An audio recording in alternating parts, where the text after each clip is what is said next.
अक्सर आप एक बात देखते होंगे कि मैं अपने सेवकाई में अपने जीवन में दो बातों को लेकर चलता हूँ। एक चंगाई, दूसरा उद्धार। ये दो मेरे सेवकाई में बहुत महत्वपूर्ण है। मैंने एक तरफ मैं कोई काम नहीं करता हूँ। ऐसा नहीं कि केवल मैं चंगाई को लेकर दौड़ रहा हूँ या केवल मैं उद्धार को लेकर दौड़ रहा हूँ। यदि कोई बीमार है तो उसे चंगा होना अवश्य है। अगर कोई समस्या में है तो समस्या का समाधान उसके जिंदगी में होना अवश्य है। और यदि कोई उद्धार से वंचित है, अगर कोई पाप और गुनाह में है तो उसका उद्धार होना भी बहुत जरूरी है। क्योंकि इस बात को हमें अपने जिंदगी में सोचना और देखना चाहिए कि हम सब मनुष्य हैं, हम सब इंसान हैं। हम सब का जीवन 1 से 70-80 साल का जीवन होता है और इस 70-80 साल में मनुष्य बहुत कुछ करता है। बचपन से लेकर अपने मरने के समय तक इंसान बहुत कुछ करता है, अपने जीवन का निर्वाह करता है और जैसा उसको जिंदगी में समझ में आता वो चलता है। लेकिन हम इंसान हैं, जैसा हमको पता चला हम वैसा चल रहे हैं। लेकिन एक बात हमें आपको अपने जिंदगी के अंदर सोचना चाहिए, हमें आपको अपने जिंदगी के अंदर समझना चाहिए कि मेरे प्रियो, ये जो जीवन हमें मिला है ये जीवन बहुत बहुमूल्य है, बहुत इंपॉर्टेंट है, बहुत ही महत्वपूर्ण है। हम और आप जब परमेश्वर के साथ में चलते हैं तो इस बात को हमें अपने जिंदगी में जानना चाहिए कि आखिर मैं संसार में अपने जिंदगी का निर्वाह कर रहा हूं या कर रही हूं, तो मेरे जीवन में ये प्रॉब्लम क्यों हो रही है।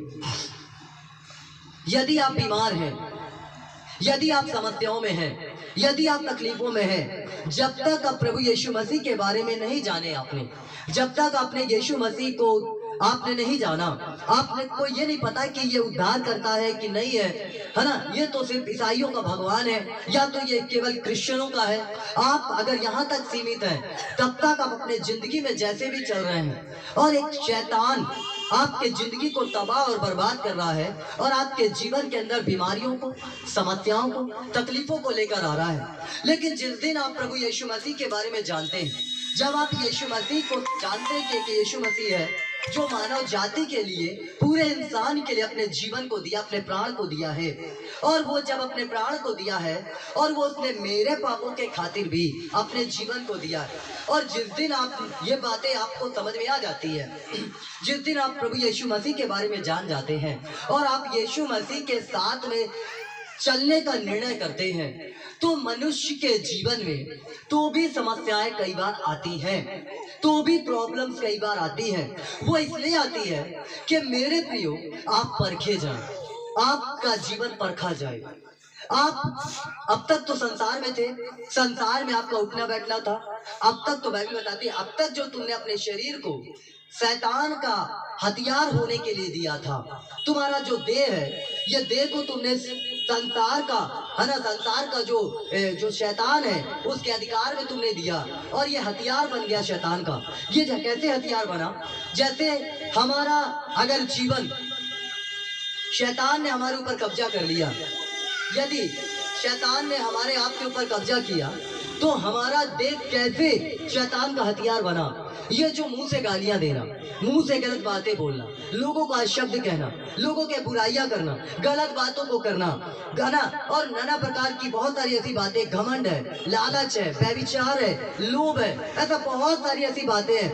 तो जब तक हमने प्रभु को नहीं जाना था तब तक अपने जीवन को, अपने शरीर को हम अधर्म के हथियार होने के लिए दे दिए थे, है ना। शत्रु जो शैतान है उसका हथियार होने के लिए अपनी देह को हमने दे दिया। लेकिन जिस दिन हम प्रभु को जान गए उसके बाद से अब हम अपनी देह को धर्म का हथियार होने के लिए दे रहे हैं। हालेलुया। जो हमारा देह है, हमारी जो आत्मा है, बाइबल बताती है कि तुम्हारी देह पवित्र आत्मा का मंदिर है। अब मेरे प्रियो, जब हमारा देह है, हमारा शरीर है ना, जो हमारी आत्मा है, अब जब हमने प्रभु को जान लिया, जब हमने प्रभु को पहचान लिया, तो अब ये धर्म के हथियार हमारे कैसे बन गए। अब आप किसी के लिए दुआ करेंगे, अब आप किसी के लिए प्रार्थना करेंगे तो परमेश्वर आपकी प्रार्थनाओं को सुनेगा। यीशु मसीह आपकी दुआओं को सुनेगा।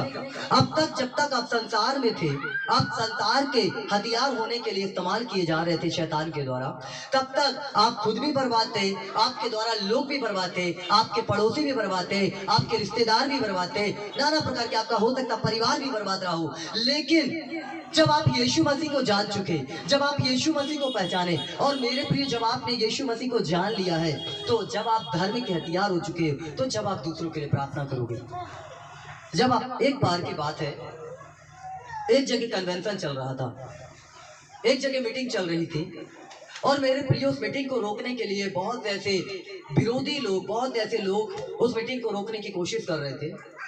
और एक विरोधी उसमें से बोलता है कि अगर वो, मेरे प्रिय देख रहा था चंगाई हो रहा है, छुटकारा हो रहा है, और इस बात को वो कहता है कि अगर यीशु मसीह जो चमत्कार यहाँ कर रहा है, जो आश्चर्य कर्म यहाँ कर रहा है, अगर मेरे साथ जो ये व्यक्ति यहाँ पे प्रचार कर रहा है, और ये मेरे साथ जाएगा, और जाकर जो मेरे घर में मेरी माँ बीमार पड़ी है, और अगर ये प्रार्थना करेगा, तो मैं विश्वास कर लूंगा अगर वो ठीक हो गई कि हाँ सचमुच यीशु मसीह है। हालेलुया। और इस बात को वो बड़ा मन के अंदर विचलित था, परेशान था, और इस बात को बोल रहा था ना कि मैं ये होने नहीं दूंगा।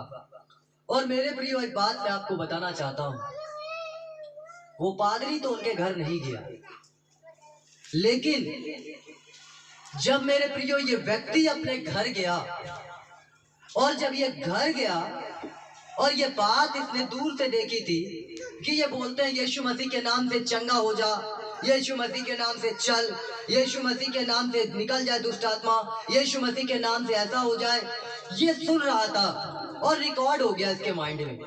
और जब ये घर गया, और घर जाने के बाद इस व्यक्ति ने जाकर अपनी माँ के ऊपर दुआ किया, तो बोला यीशु मसीह के नाम से उठ जा, यीशु मसीह के नाम से उठ जा, ऐसे करके उसने 2 बार 3 बार बोला, और मेरे प्रिय उसकी माँ उठकर बैठ गई। हालेलुया। और आज वो विरोध जो करता था, आज वो बहुत अच्छा एक सेवक है। हालेलुया।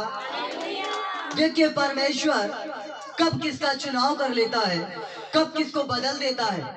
हम जब तक प्रभु को नहीं जाने थे, तब तक हम लोग अधर्म के हथियार होने के लिए अपनी देह को दिए थे, और लेकिन जब हम यीशु मसीह को जान गए, तो अब हम अपने देह को धर्म का हथियार होने के लिए दे रहे हैं। हालेलुया।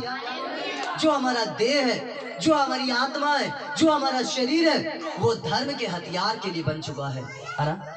वो धर्म के हथियार, लोगों के लिए प्रार्थना करो, लोगों के लिए दुआ करो। आज कितने लोग हैं जो दुखित हैं, कितने लोग हैं जो परेशान हैं, कितने लोग हैं जो समस्याओं में, कितने लोग जो पीड़ाओं में हैं, कितने लोग बीमारियों को देख रहे हैं, कितने लोग दर्द में हैं, कितने लोग पीड़ाओं में हैं, वो निकलना चाहते हैं। आज आप अगर जाएं, आप जाकर हॉस्पिटलों में देखें, और देखे जाकर वहाँ लोगों का दर्द देखें, वहाँ लोगों की पीड़ाओं को देखें। एक एक दिन का इंतजार लोग कर रहे हैं, एक एक पल का इंतजार कर रहे हैं। वो निकलना चाहते हैं, वो बचना चाहते हैं, वो छूटना चाहते हैं, लेकिन उनको कोई बचाने वाला नहीं, उनको कोई छुड़ाने वाला नहीं, उनको कोई निकालने वाला नहीं।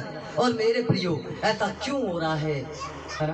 क्योंकि जो दुष्ट है, जो शैतान है, वो चाहता है कि संसार में लोग परेशान रहें, वो चाहता लोग बीमारियों में रहें, वो चाहता लोग गरीबी में रहें, वो चाहता लोग तकलीफ में रहें, वो चाहता कि कोई निकल ना पाए, और पूरी जिंदगी उन पीड़ाओं को लेकर और एक दिन इस दुनिया को छोड़कर चले जाएं। ये शैतान की चाल है, ये दुष्ट आत्माओं की चाल है।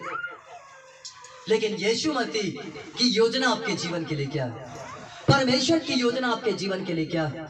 प्रभु यीशु मसीह कहते हैं, यदि आप यूहन्ना की पुस्तक को पढ़ेंगे, तो यहाँ पे कहता है चोर और किसी काम के लिए नहीं, चोरी करने, घात करने और नष्ट करने के लिए आया।